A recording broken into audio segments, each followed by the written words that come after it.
যে এখানে এখন লুডো পার্টি চলছে, সবগুলো ফকির খেলছে আমার ফোন দিয়ে। শীতের দিনে বাড়ির ছাদের উপর সকালের যখন রোদ ওঠে সে সময় একসাথে সবাই মিলে বিছানা পেতে খাওয়া দাওয়া করা অথবা এ ধরনের খেলাধুলা করার চল আমাদের এলাকায় বেশ আছে। সবাই মিলে যদি আমার কাটা তালে থাকে তাহলে মন দিয়ে খেলে আমার লাভ আছে? খেলতে খেলতে মাঝে মাঝে ঝগড়াও লেগে যায়। যাই হোক, ওরা সবাই মিলে চেষ্টা করেছিল আমাকে হারানোর এবং শেষ পর্যন্ত হারাতেও পেরেছিল। তারপর আমি হেরে গেছি, এই কষ্টটা দূর করার জন্য ওরা আমাকে খাইয়েছিল লেবুর পিনিক। বাবা এ আমুর হাতে আটা এ যে মানুষ খুঁজতে পারবে না। এই অত ঝাল দিলে মানুষ বাঁচবে? যেহেতু আমি ঝাল খেতে পারি না, তাই ওদের ঝাল দেওয়া দেখে আমি ভয় পাচ্ছিলাম। লেবুর পিনিকটা ঠিক যতটা টক ছিল ততটাই ঝাল ছিল। যেহেতু আমি ভ্রমণ করতে ভালোবাসি, মাঝে মাঝেই এদিক সেদিক তো ঘুরতে যাওয়াই হয়। গত বছর কিন্তু রাজশাহীও ঘুরে এসেছিলাম, সেখানকার স্পেশাল লেবুর পিনিকটা খেয়ে দেখা হয়নি। লুডো খেলায় হেরে যেয়ে সেই আফসোসটাও কেটে গেল।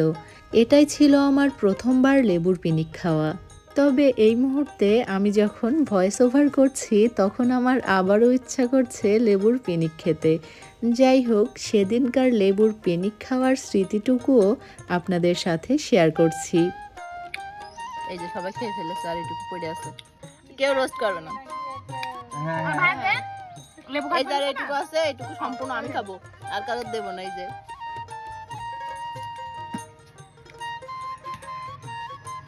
তুমি যেভাবে খাবার থেকে আরাম করে খাওয়াই ভালো। খোলা ফেলতে হয় না।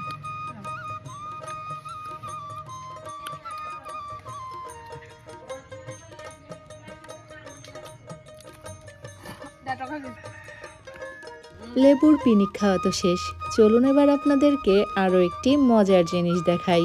ছাদ থেকে নিচে যাওয়ার পর দেখছিলাম আম্মু গরুর ভুঁড়ি পরিষ্কার করছে। মাঝে মাঝে ভাবি আম্মু যখন না থাকবে তখন এই মজাদার খাবারগুলো আমরা আর খেতে পারবো না। আসলে এসব জিনিস পরিষ্কার করা এত বেশি ঝামেলা, তারপরও মায়েরা সন্তানদের প্রিয় খাবারগুলো তাদের মুখের সামনে তুলে ধরতে খুবই পছন্দ করে। আমি এবং আমার ভাই দুজনেই এই খাবারটা ভীষণ পছন্দ করি। তবে এটা পরিষ্কার করা, জাল দেওয়া, তারপর ছোট ছোট করে কাটা, আবার রান্না করা বা ভাজি করা আসলে অনেক সময় সাপেক্ষ ব্যাপার এবং খুবই ধৈর্যের সাথে এই কাজগুলো করতে হয়। আমি অবশ্য আপনাদেরকে ফুল প্রসেসটি দেখাচ্ছি না, কারণ আমার আসলে দাঁড়িয়ে দাঁড়িয়ে ভিডিও করার মতো এনার্জি ছিল না। রাত্রে খাওয়ার সময়ও ছোট্ট একটি ক্লিপ নিয়ে রেখেছিলাম।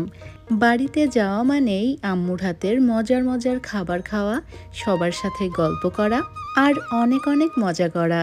যাই হোক, আজ এখানেই বিদায় নিচ্ছি। আবারও ফিরে আসবো নতুন কোনো ভিডিও নিয়ে। সে পর্যন্ত আমাদের সাথেই থাকবেন। এতক্ষণ যারা আমার ভিডিওটি দেখছিলেন সবাইকে অনেক ধন্যবাদ। ভালো থাকবেন, দোয়া রাখবেন। আল্লাহ হাফেজ।